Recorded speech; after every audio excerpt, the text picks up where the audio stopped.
Ya, pajak dalam Islam awalnya itu kalau memang negara betul-betul tidak mampu membiayai operasional negaranya. Itu awalnya. Boleh mengambil pajak dari rakyat. Tapi dengan satu syarat menurut Imam Nawawi. Ini Imam Nawawi sempat juga diancam penjara oleh khalifah pada masa itu. Karena menurut Imam Nawawi dalam fikihnya itu, negara boleh memungut pajak dari rakyat kalau negara tidak punya biaya operasional menyelenggarakan negara. Dengan catatan semua pejabat negara sudah menyerahkan dulu harta yang terbaik untuk negara ini. Jangan hidupnya mewah-mewah pejabat negara ini, rakyatnya yang diperes-peres gitu. Ini bertentangan dengan Islam. Ini dasarnya. Gitu ya. Kalau di kita gimana? Yang mana? Yang itu. Nah, gitu. Bahkan orang pajak lagi yang ngemplang gitu kan. Tapi itu kan kasus oknum, ya. Mungkin secara garis besarnya, ya, sebagian besar ulama pada masa kini, ya memang ada yang membenarkan. Oke, sudah menjadi konsensus bersama bahwa negara Indonesia kalau mengandalkan income BUMN-nya, mengandalkan aset yang ada di bawah negara ini, nggak cukup untuk membiayai negara. Untuk itu, setelah disepakati antara umarok dengan ulama, boleh mungut pajak pada awalnya. Tapi belakangan akhirnya ulama udah nggak diajak lagi. Wah, kelihatannya penghasilan paling enak, paling gampang, pajak. Udah di jalan sendiri deh. Akhirnya beda tipis antara pajak dengan palak gitu. Bagaimana kita? Didoktrin lagi. Orang bijak, pinter kan gitu. Dan kita tidak bisa berbuat apa-apa. Apalagi sekarang kalau nggak punya NPWP, nggak bisa ngapa-ngapain. Ya, dalam kondisi terpaksa seperti ini, katakan ada kezaliman. Ya, Anda yang mazlum, kalau Anda tidak lakukan itu, Anda akan bermasalah, terpaksa Anda bayar. Anda tidak berdosa, yang berdosa yang mengambil. Anda tidak berdosa kalau kondisinya pada saat itu. Tapi saya mau nanya dulu, ikhlas nggak sih bayar pajak?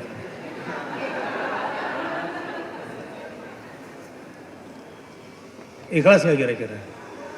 Coba tanya dulu, pegang mic.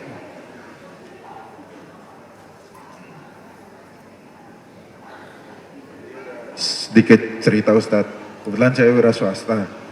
Pas lagi ngurus perizinan usaha itu, saya bersebelahan dengan ibu-ibu pemilik usaha karaoke ya. Terus ceritanya dengan orang pajak itu, gimana Bu, rame usahanya sekarang?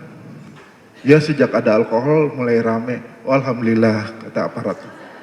Nah itu kan kita dengarnya miris ya Ustadz ya, maksudnya apa nantinya mempengaruhi keberkahan negara kita atau gimana, terus anak cucu kita gimana gitu. Ya, ulama itu memperbolehkan dana-dana bercampur haram itu untuk fasum atau fasos. Ya, untuk fasum tapi non ibadah. Ya, Pak Ali Sadikin bilang, ya kalau lu nggak mau yang haram-haram ya nggak usah jalan di atas jalan Hayam Wuruk Gajah Mada nih. Sebab itu hasil dari bisnis mesum. Gitu kan? Disinilah pentingnya tadi itu, ya, majelis permusyawaratan rakyat itu, agar eksekutif ini tidak berjalan semau-maunya, agar DPR RI ini juga dikontrol dengan tokoh-tokoh dan perwakilan umat. Tapi ya sekarang sudah terlanjur begini, untuk kamu sebagai rakyat jelata, bayar pajak. Kalau kamu menganggap ini kezaliman, ya berdoa kepada Allah sambil berusaha yang nggak membuat kamu dianggap ngemplang pajak gitu. Saya nggak mau ngajarin, terserah kamu gitu ya. Ya karena kebanyakan ini konsultan pajak nggak dipakai kalau pajaknya tinggi bayar kan gitu. Jadi konsultan pajak di Indonesia ini bagaimana caranya menghindari pajak kan gitu. Lalu belajar ya sama dia sono supaya nggak terlalu tersiksa juga gitu. Tetapi kalau memang kita ingin menjadi bangsa Indonesia yang menyadari situasi saat ini, nggak ikhlas bayar, ikhlas juga, mendingan ikhlas aja deh gitu. Insya Allah bermanfaat dua-duanya, ya. Udah kalau memang daripada nanti kamu juga jadi masalah dengan situasi seperti ini, dan kamu sebagai bangsa udah niatin aja mudah-mudahan pajak saya ini bagian dari sedekah saya.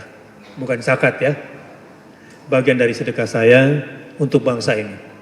Mudah-mudahan bermanfaat jalan raya buat orang lain, mudah-mudahan bermanfaat pengairan buat orang lain, mudah-mudahan bermanfaat bendungan untuk orang lain. Udah gituin aja. Bahwa ada yang ngemplang-ngemplang itu urusan dia sama Tuhannya, dan itu pasti oknum karena sebagian besar pajak kita toh juga untuk kemaslahatan kita bersama. Gimana? Setuju nggak kalau kayak gitu? Setuju. Ya walaupun terpaksa gitu kan saya bilang, nanti lama-lama juga belajar. Tapi tentu amar ma'ruf nahi mungkar harus tegakkan. Ada boleh protes, boleh protes, boleh menentang, tapi secara konstitusional. Inilah pentingnya umat Islam ngerti politik. Ibu-ibu sekalian, banyak gak pengajian-pengajian yang larang kita bicara politik? Jangan undang ustadz itu bicara politik. Ya Allah, ini harga karpet ditentukan oleh siapa? Politik. Ini harga mic ini, ceramah ini ditentukan oleh siapa? Politik. Ini harga bangunan masjid ditentukan oleh siapa? Ini toa boleh keluar nggak boleh keluar suaranya ditentukan oleh siapa? Politik. Imam ini juga bisa ditentukan oleh politik ini ke depan. Ayat yang dibaca pun bisa ditentukan oleh politik. Di Mekah kan kayak gitu. Muhammad gini aja deh. Kamu boleh dakwah tapi cari ayat-ayat yang menjaga stabilitas keamanan nasional saja. Bahasanya gitu, tapi sebetulnya maksud dia cari ayat-ayat yang nggak bikin pangkat gue jatuh gitu. Itu sebetulnya. Dulu mereka juga bilang begitu. Muhammad cari ayat-ayat yang kira-kira kondusif untuk kondisi Mekah Raya. Dia mau bilang, Muhammad cari ayat-ayat, Bakhtiar cari ayat-ayat yang dakwahnya itu gitulah gitu kira-kira. Secara politik. Ya nggak bisa lah. Sampaikan ayat Allah ini dan insya Allah itu baik bagi kita semua. Minum obat itu pahit tapi harus diminum. Mencabut duri di dalam tubuh perlu operasi, tapi itu baik gak? Baik. Tapi ada resikonya lah. Gitu kan?